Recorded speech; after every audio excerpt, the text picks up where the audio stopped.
Todos nós que queremos um Brasil melhor, temos que ter muita sabedoria e união para vencer o Partido das Trevas. Quando a direita fala em união, antes mesmo da campanha começar, não é improviso.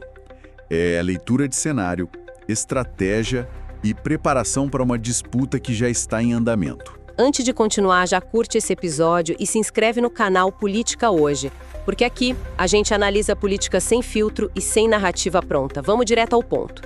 O senador Flávio Bolsonaro, ele divulgou um vídeo neste final de semana.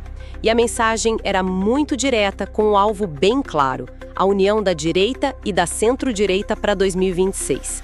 E a nossa análise de hoje vai focar justamente nos bastidores, né? O que esse chamado significa, por que agora, qual é o xadrez político que está sendo montado por trás disso. Exato. Porque o ponto de partida, sim, é entender que isso não é um discurso de campanha. E não é uma campanha antecipada. É um movimento de organização de campo. É para, aparar as arestas, construir uma base sólida muito antes da disputa começar de verdade. Certo. E para quem não viu, o vídeo do Flávio Bolsonaro é uma convocação bem explícita. Ele fala em resgatar o Brasil das garras do atual governo, que ele chega a chamar de Partido das Trevas. Uma linguagem bem forte. Muito forte. A tônica é deixar de lado o que ele chama de diferenças menores e focar naquilo que une o campo conservador. E o timing, como a gente falou, é fundamental. Essa fala aparece logo depois de uma pequena controvérsia assim, nas redes sociais. Assim, envolvendo a esposa do governador Tarcísio de Freitas, a Cristiane Freitas, né? Exatamente, um comentário dela que foi interpretado por alguns como um aceno, talvez a uma candidatura própria do Tarcísio.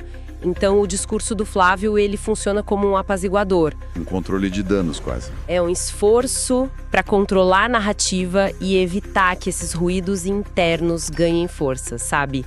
Ele tá, na prática, dizendo para a militância: calma, o nosso adversário é outro. Ele pede para concentrar os esforços em apontar o verdadeiro culpado pelo caos, que, segundo ele, é o governo do PT. Isso. E é um movimento que demonstra, de certa forma, uma maturidade política.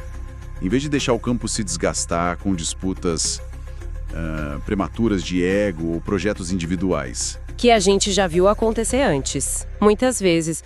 Agora, ele tenta estabelecer um projeto comum. A mensagem é que a energia da base não deve ser gasta com o fogo amigo, ela tem que ser gasta na oposição ao governo. E ele não fica só na teoria, né? Flávio Bolsonaro desenha um cenário de unidade e chega a citar nomes de peso. Ele menciona textualmente: você não gostaria de presenciar um momento em que eu, Tarcísio, Michele, Ratinho Júnior, Zema, Caiado e tantas outras lideranças de direita estivéssemos juntos no mesmo palanque? Essa lista é, para mim, a parte mais estratégica de todo o discurso. Concordo. Ao citar nominalmente governadores, lideranças de diferentes partidos, a gente está falando de republicanos, PSD, Novo, União Brasil, ele está construindo pontes publicamente. É um recado para todo mundo. É um sinal de que todos esses nomes são vistos como aliados, como parte do mesmo campo político e não como concorrentes a serem abatidos. Isso também vem logo depois, na esteira do próprio Tarcísio de Freitas ter afirmado na sexta-feira que apoia a candidatura do Flávio e que o foco dele é a reeleição em São Paulo. Os movimentos parecem bem coordenados. Sem dúvida, a coordenação é a chave para uma eleição nacional. Uma frente ampla, coesa, com discurso alinhado, o poder de fogo é muito maior. Claro. E a unidade não só evita a dispersão de votos, ela projeta uma imagem de força, de organização para o eleitorado, mostra que existe um projeto de poder consistente, e não só candidaturas isoladas, cada uma por si.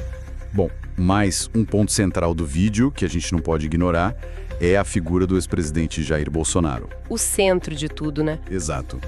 O Flávio não trata a inelegibilidade do pai como um fato jurídico consumado. Ele trata como uma injustiça política. Ele diz que para isso destruíram a democracia, rasgaram a Constituição, inventaram crimes. Como que essa condição do Bolsonaro se encaixa nessa estratégia toda de união? Olha, a inelegibilidade do Jair Bolsonaro é, hoje, o principal fator de mobilização da direita. O discurso transforma o que foi uma derrota jurídica numa narrativa de perseguição política. E isso cumpre que objetivo? 2, principalmente. Primeiro, mantém a base engajada, indignada, pronta para a batalha.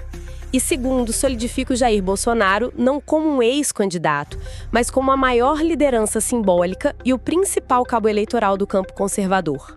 Então ele continua sendo o centro gravitacional do movimento, mesmo sem poder ser o nome na urna. Exatamente, ele é o ativo político que une todas essas diferentes lideranças.